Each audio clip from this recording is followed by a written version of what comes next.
Salut le peuple de Dieu au nom de Jésus. Le culte a commencé timidement ce matin parce qu'il n'y a pas d'instrument. On sait que Dieu disait à David qu'il fallait le louer avec des tambourins, avec des haüts. Mais quand il n'y a pas ces instruments, on peut toujours louer le Seigneur. Parce que les instruments aussi chatouillent notre corps, ça donne du sentiment.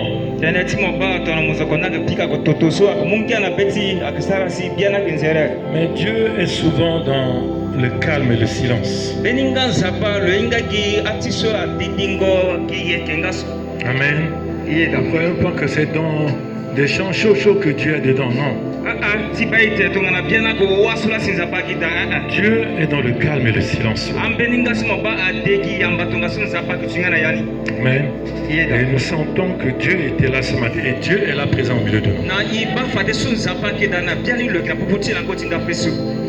La semaine d'aujourd'hui qui commence aujourd'hui jusqu'à dimanche prochain, nous appelons cela la semaine de l'obéissance. Semaine de l'obéissance à Dieu. Parce que nous avons programmé quelque chose avec Dieu. Et nous devons être obéissants. Et la mise en pratique de ce que nous avons dit au Seigneur. Nous allons comprendre ça plus tard. C'est pourquoi j'ai donné un petit sous-titre à ce message. La bénédiction se trouve dans ton obéissance.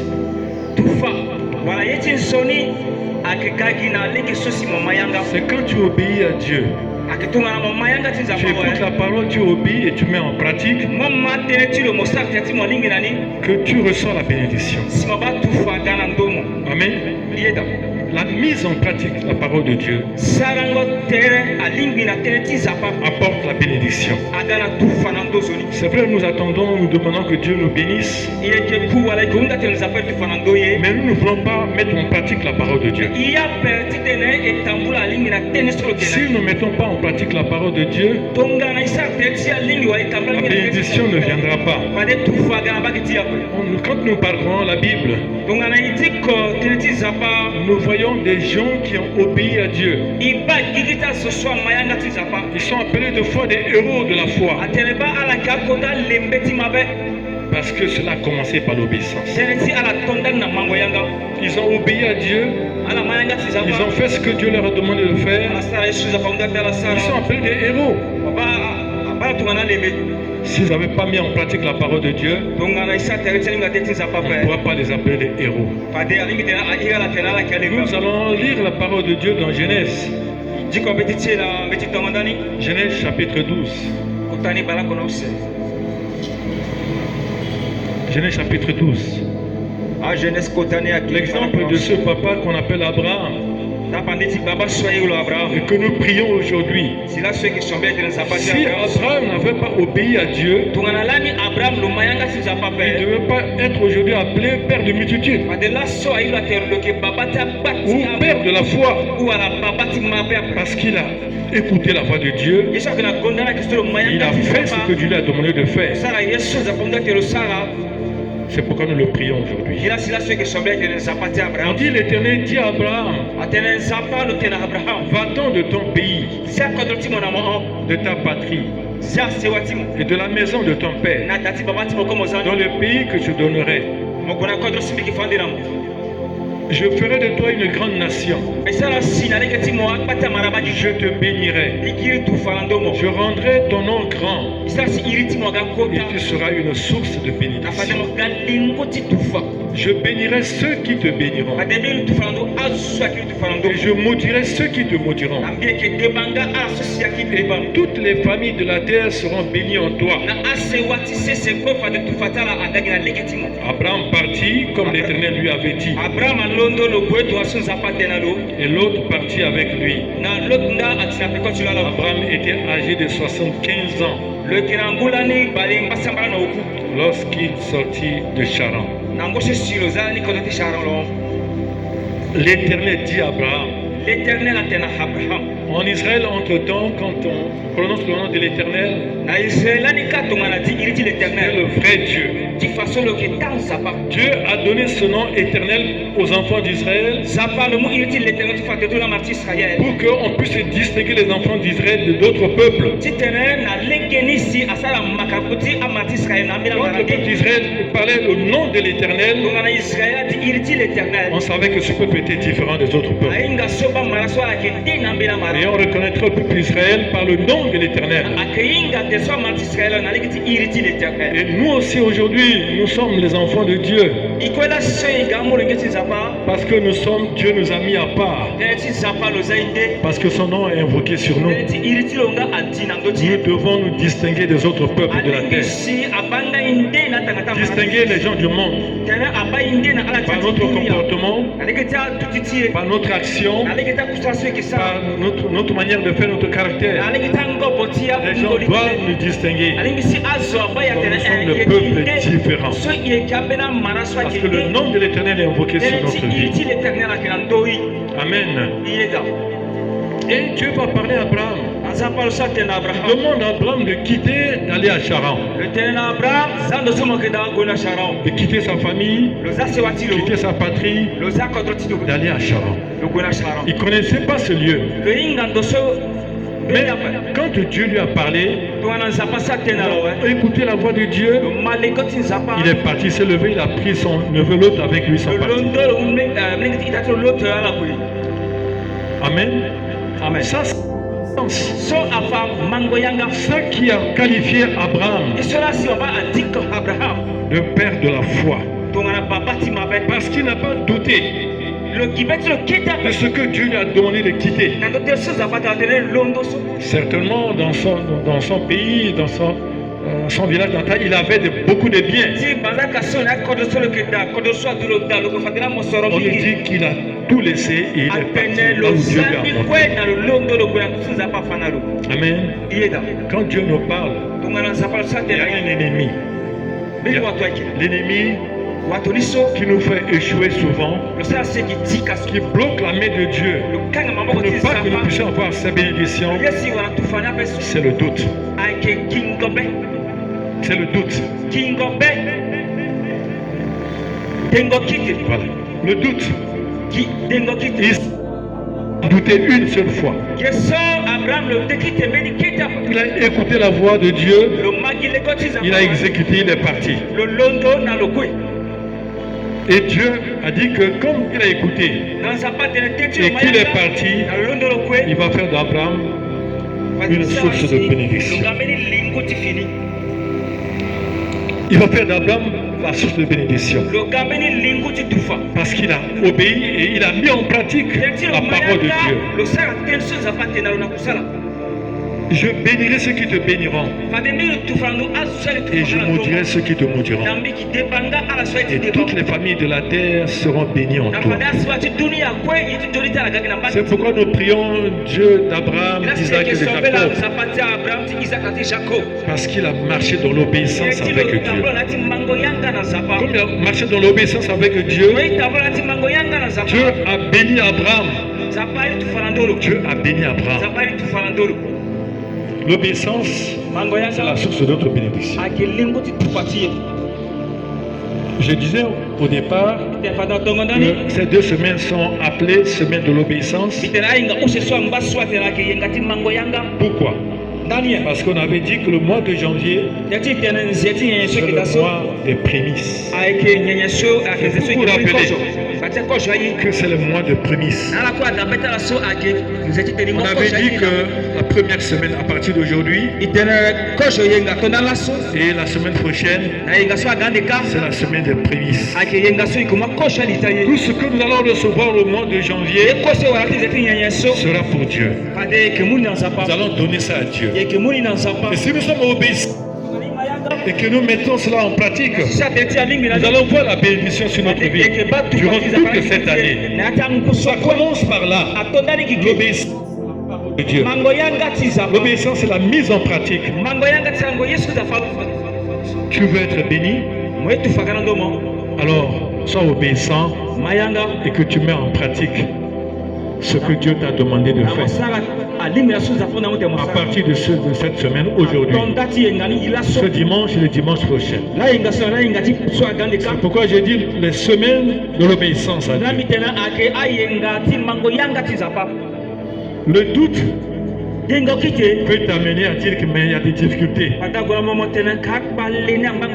Il y a des montagnes, il y a des problèmes que tu dois résoudre. Mais si tu obéis à Dieu, que tu mets en pratique ce que Dieu t'a dit, que Dieu t'a demandé que tout le mois de janvier lui appartient, que tu sacrifies pour Dieu pour ce mois de janvier, tu vas voir les bénédictions de Dieu sur ta vie. Dieu va te bénir. Essaye, tu vas voir. Dieu nous a dit de le mettre à l'épreuve. C'est la mise en épreuve. Mise à l'épreuve. Au travers des prémices. Ne dis pas que tu as beaucoup de problèmes. L'argent que tu as gardé, ce que tu as gardé, c'est pour résoudre tel problème. Mais si tu obéis et que tu fais ce que Dieu te demande avant, Dieu va te bénir. C'est comme Élie est arrivé, c'est cette femme veuve. Cette femme avait une reste de farine qui restait à la maison et un peu d'huile. Elle devait faire cette farine, pétrir cette farine là, faire le payer. Et lui, elle et son enfant devaient manger. Après quoi ils vont mourir. Parce qu'elle n'avait pas le moyen. C'est ce qui lui restait à la maison. Et quand Élie a demandé cette femme-là de lui faire du pain à manger, la femme a dit à Élie, il me reste un peu seulement de farine et de l'huile. Je peux faire du pain avec. Manger moi et mon enfant et quand nous allons mourir. Élie lui a dit, fais d'abord pour moi. Amen. Et quand cette femme a fait ce pain, elle a donné à Élie, la Bible nous dit, c'est comme cette femme a donné à Élie, elle a donné à Dieu. La farine n'a jamais manqué dans sa maison. Lui n'a jamais manqué dans sa maison. Parce qu'il a fait d'abord pour Dieu. Il n'a pas vu à cela comme Élie lui a déjà dit. Il a écouté la voix d'Élie. Comme c'est Dieu qui lui parlait. Elle a obéi, elle a fait d'abord, elle a donné à Élie. La farine n'a jamais manqué sa maison. Lui n'a jamais manqué dans sa maison. Parce qu'elle a mis en pratique la parole de Dieu. Si tu mets en pratique la parole de Dieu pour ce mois de janvier, par rapport aux prémices, mets à part et donne à Dieu. Tu verras que le ciel va s'ouvrir sur toi. Deuxième parole, toujours Abraham. Genèse chapitre 22. Parce que je parle sur Abraham, pourquoi? Parce que ces exemples nous montrent que cet homme n'a pas été béni pour rien. Son obéissance à la parole de Dieu a fait que Dieu a fait de lui la source de toute bénédiction. Abraham, après Dieu mit Abraham à l'épreuve. Il lui dit, Abraham, il répondit, me voici. Dieu dit, prends ton fils, ton unique, celui que tu aimes, Isaac. Va-t'en au pays de Morija. Et là, offre-le en holocauste sur l'une des montagnes que je te dirai. Abraham se leva de bon matin. C'est là son âne. Et c'est là son âne.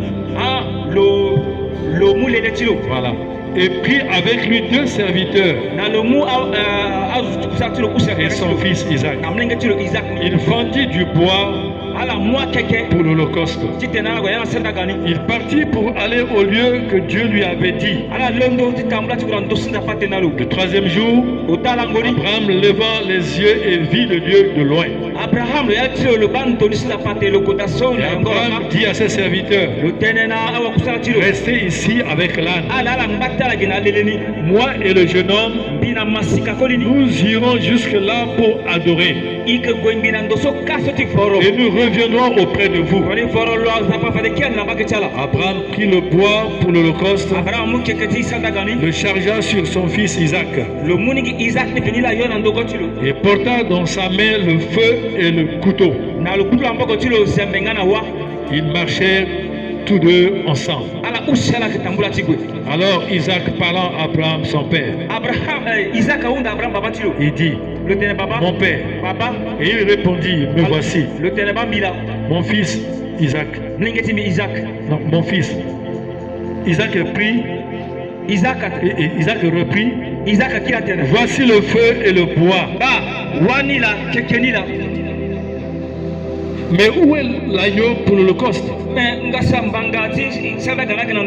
Abraham répondit, mon fils, Dieu se pourvoira lui-même de l'agneau pour l'Holocauste.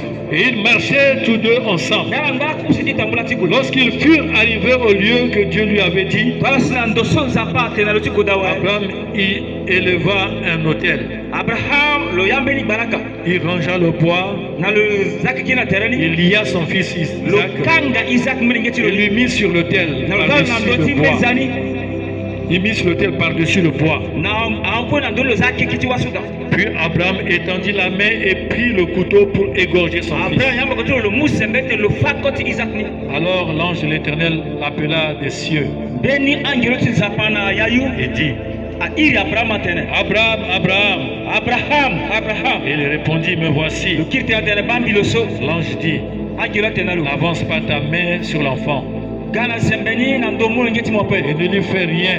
Car je sais maintenant que tu crains Dieu et que tu n'as pas refusé ton fils, ton unique. Abraham leva les yeux, vit derrière lui un bélier retenu dans un buisson. Il vit derrière lui un bélier retenu dans un buisson par les cornes. Et Abraham alla prendre le bélier et il offrit en l'Holocauste à la place de son fils. Abraham donna à ce lieu le nom de Jéhovah Jireh. C'est pourquoi l'on dit aujourd'hui à la montagne de l'Éternel, il sera pourvu.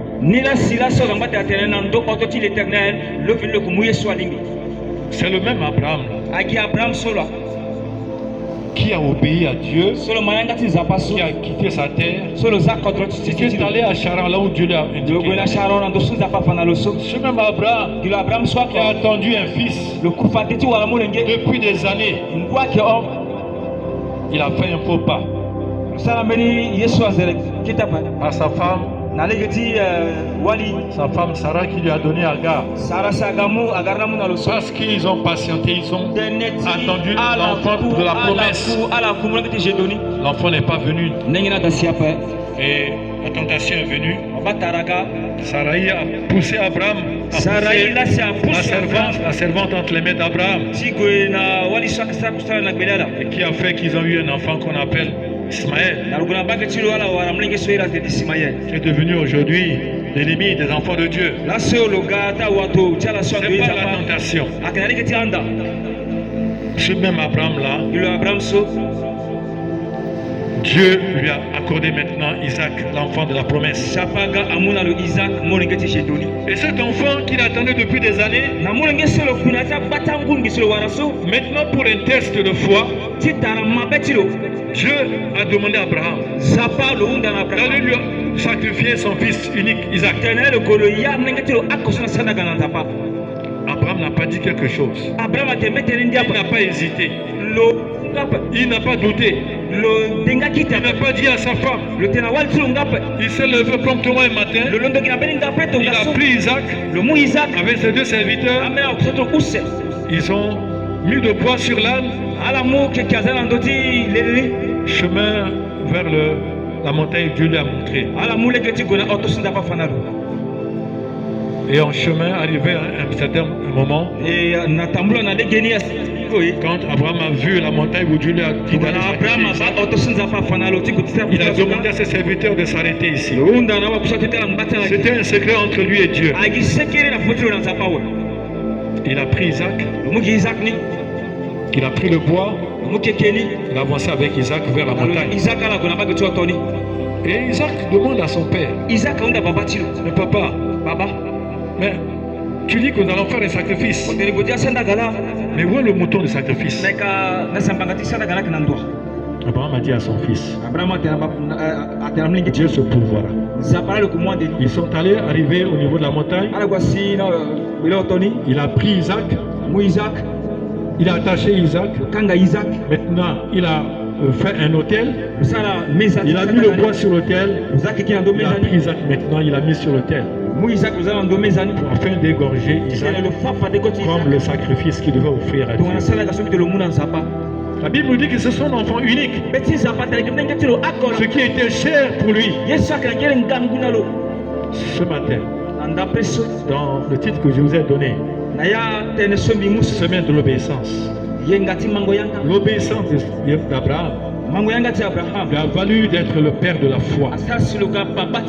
Si tu obéis à Dieu, ce qui est important pour toi, c'est ce que tu as gardé pour faire quelque chose. Si tu l'offres à Dieu ce matin, en guise de prémisse, tu feras la grâce de Dieu, la bénédiction de Dieu. Dieu va pourvoir, même au-delà de ce que tu penses, même au-delà de ce que tu espères. Parce que c'est ce qui était important pour toi. Tu as gardé ce moyen pour faire quelque chose. Mais si tu l'offres à Dieu, en guise d'obéissance à lui, Dieu va te bénir au-delà. L'exemple d'Abraham est là. Il est appelé père de la foi. Parce que la foi et l'obéissance sont liées. Si tu n'obéis pas, tu ne peux pas faire un pas. Il a obéi après le pas de la foi. Amen. L'obéissance et la foi sont liées. Il a obéi, il a fait maintenant le pas de la foi. Et Dieu a créé sa foi et son obéissance. Dieu a pourvu à un bélier. Il a tué, il a égorgé pour offrir en sacrifice. Amen. Obéis à Dieu et fais ce que Dieu te demande de faire. Et tu verras la bénédiction de Dieu te suivre. La bénédiction se trouve dans l'obéissance. Si tu obéis à la parole de Dieu et que tu mets en pratique la parole de Dieu, alors tu seras béni. Amen. N'écoute pas seulement la parole de Dieu sans la mettre en pratique. Quand tu écoutes, que tu mets en pratique, Dieu te bénira. Amen, Dieu te bénira. La Bible dit dans le livre de Luc, chapitre 5, Pierre, Jacques et Jean sont allés à la pêche. La Bible dit qu'ils ont pêché toute la nuit. Ils n'ont pas pris de poisson. C'était des pêcheurs qualifiés. Ils sont revenus dans le village pour être des grands pêcheurs.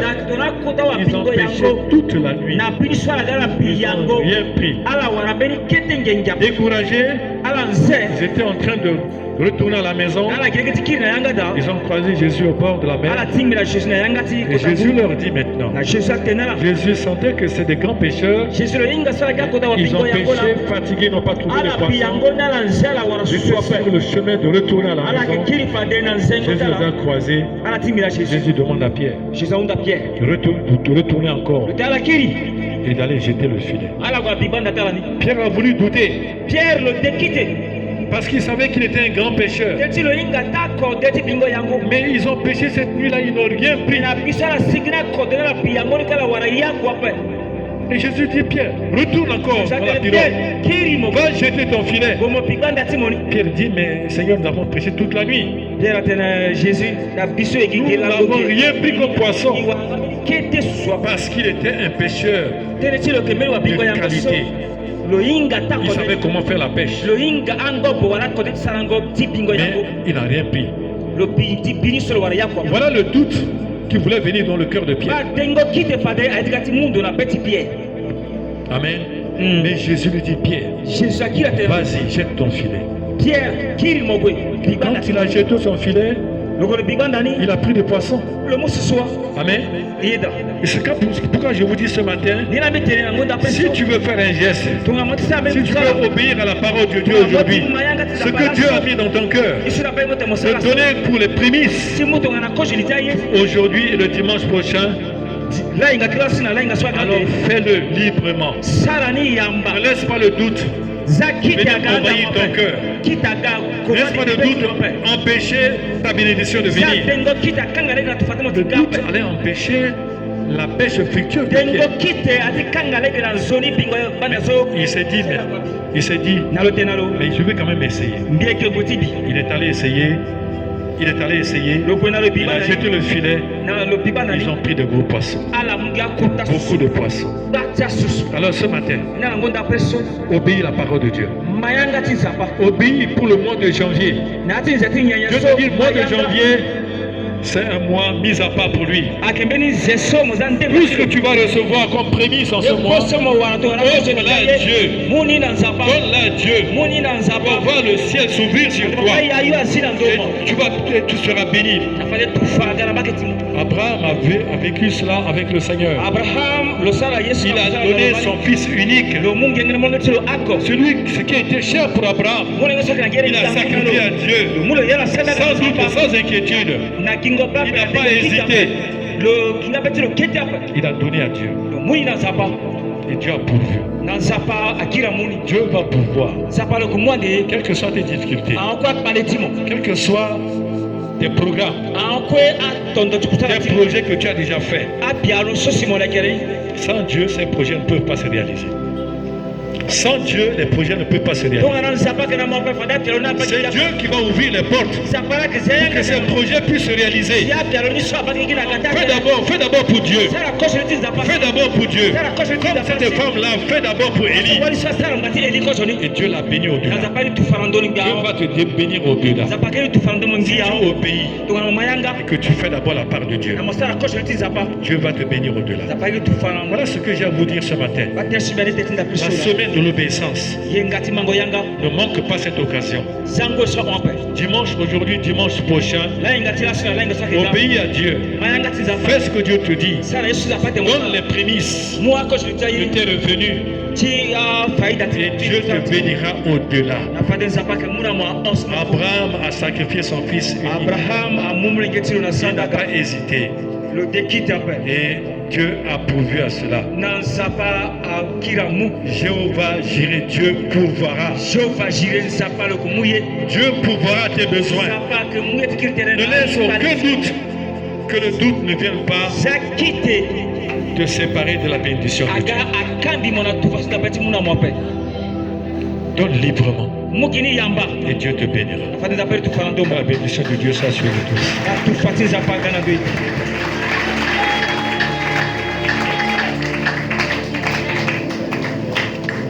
Encore une fois, Seigneur, en ta présence, pour te bénir, pour te glorifier, parce que, Seigneur, tu veux que nous prospérions, tu veux que nous soyons bénis, tu veux que nous rentrions, Seigneur, en cette année, dans la prospérité, dans beaucoup de choses que tu as réservées dans le secret pour nous, tes enfants. Papa, l'obéissance vaut mieux que le sacrifice, ta parole nous le dit. Beaucoup qui ont obéi, Seigneur, ils ont vu leur vie transformée. Et nous voulons, Seigneur notre Dieu, que tes enfants ici, à l'avenue de France 2, vivent, Seigneur, cette grâce, Seigneur, qui est conditionnée par l'obéissance, Seigneur notre Dieu, que tu nous as dit que tu nous as dit ce matin, Seigneur, par ton serviteur. Père, nous voulons continuer, Seigneur, à t'obéir, même aveuglement. Parce que, Seigneur, de tout-puissant, si nous t'obéissons, Seigneur, ce n'est pas une peine perdue, mais nous savons que Dieu, dans ta grâce, dans ta bonté, Seigneur, nous réjouissons ton cœur. Abraham a réjoui ton cœur parce qu'il a obéi à ta parole. Et la bénédiction, Seigneur, l'a accompagné. Nous voulons, Seigneur, notre Dieu, que ta bénédiction qui t'enrichit et qui n'est soumise d'aucun chagrin accompagne tous tes enfants, Seigneur, qui sont ici, surtout ceux-là, Seigneur, notre Dieu, qui marchent dans l'obéissance à ta parole. Amen. Seigneur, nous savons que ce matin, tu as touché les cœurs. Tu as préparé, Seigneur, les cœurs. Oui, Seigneur, beaucoup de gens, Seigneur, sont ici ce matin, dans l'obéissance à ta parole. Parce qu'ils veulent, Seigneur, notre Dieu, rentrer, Seigneur, en héritage dans beaucoup de choses que tu as réservées pour lui. Seigneur, parce que beaucoup veulent que vraiment cette année soit vraiment une année de grâce, une année de bénédiction, une année d'espoir. Papa, étends ta puissance même maintenant. Seigneur, s'il y avait une réticence quelque part, Seigneur notre Dieu, amène, Seigneur, cette personne à l'obéissance ce matin. Amen. Père, nous voulons vivre des grandes choses dans cette année. Nous voulons vivre des choses jamais vécues en cette année. Nous voulons, Seigneur notre Dieu, que ta lumière s'élève dans le ténèbre. Seigneur, pour tous tes enfants qui sont obéissants, qui sont miséricordieux, qui sont justes, justifiés par ta parole, ô Dieu tout-puissant. Nous voulons, Seigneur notre Dieu, marcher en nouveauté de vie. Seigneur, loin de la pauvreté, loin de la misère, Seigneur, qui nous combat chaque jour en inculquant des pensées négatives, Seigneur, dans notre esprit, dans notre pensée. Nous refusons au nom de Jésus-Christ. Seigneur, Père, les mains qui donnent avec obéissance, tu bénis. Nous voulons, Seigneur, la bénédiction d'Abraham. Nous voulons la bénédiction d'Abraham ce matin. Nous voulons, Seigneur, Père, prendre possession de nos ennemis. Nous voulons, Seigneur, notre Dieu, que nos progéniture soit bénie. Seigneur, comme tu l'as fait pour Abraham. Seigneur, merci, papa. Merci pour toute la gloire te revienne. Et merci, Seigneur, pour tout ce que nous vont donner maintenant avec joie. Et ceux qui n'ont pas amené, Seigneur, aujourd'hui, tu vas les bénir. Tu vas, Seigneur, leur donner aussi de ramener dans la maison de Dieu la semaine prochaine. Merci pour le message. Merci. Merci pour ton serviteur. Merci. Tu l'as utilisé comme un instrument de bénédiction pour nous ce matin. Seigneur, bénis-le.